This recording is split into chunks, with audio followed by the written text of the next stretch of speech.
All right, welcome to topic 2 test prep. Let's go through about 5 of them. As I go through 5 of them with you, I will also pause and give a hidden word. So if you're following along with your worksheet, make sure you put the hidden word on the worksheet before you turn it in. So let's start with number 1. We have if x minus 3 equals 10, what's another way of saying this? So we just need to make sure we keep both sides balanced.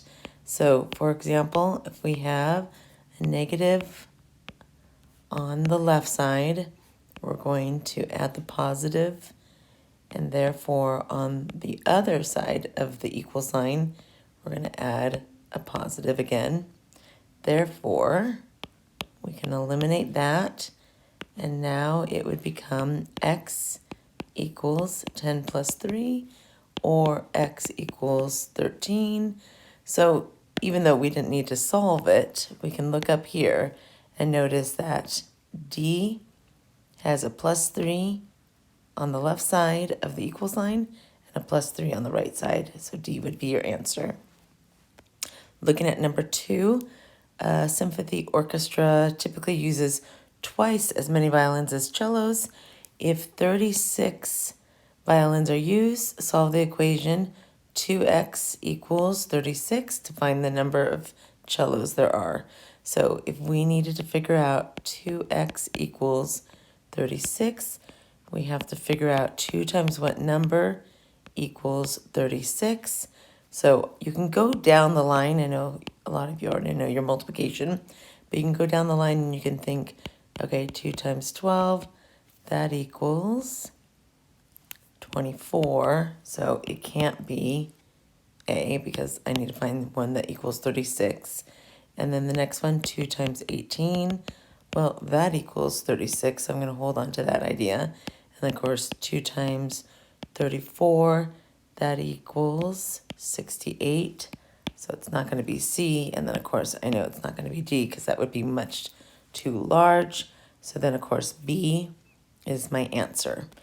Looking at number 3, Grant has $7 in his pocket after spending the $8 at movie. The equation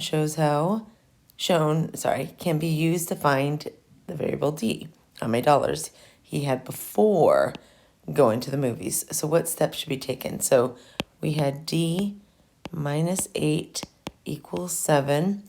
And so if I really wanted to have my variable be by itself, I would just make sure I'm going to balance both sides. So if I put plus 8 on this side, I need to put a plus 8 on that side.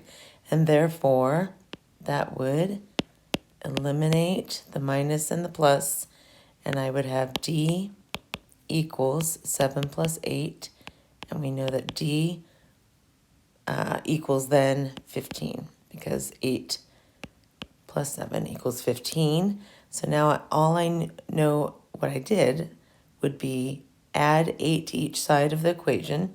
So I added 8 on this side, 8 on that, so that looks good. I'll hold on to that. Subtract 8. No, I did not subtract 8 on both sides, so it can't be B. Multiply. I did not multiply because the inverse operation for this subtraction problem, of course, was the addition problem that we did, so it's not going to be C. And then dividing each, once again, it is not going to be divide because the inverse operation of subtraction is addition. So adding 8 would be it. So for number 3, A is the correct answer. All right, looking at number 4, which is the solution of the equation. So for this one, I am not going to make the variable by itself because you know how I am with that. So I'm just going to plug and play. I like to say, I'm going to put the numbers in where the X is and just see which one would equal 14. So I know it's going to be smaller than 22. So I can think, okay, 22 minus 9, and I can never write it across like that. I have to do bigger bottom, better borrow. That's just the way I am. Oops. So then, oops. Bigger bottom, better borrow. This becomes a 1.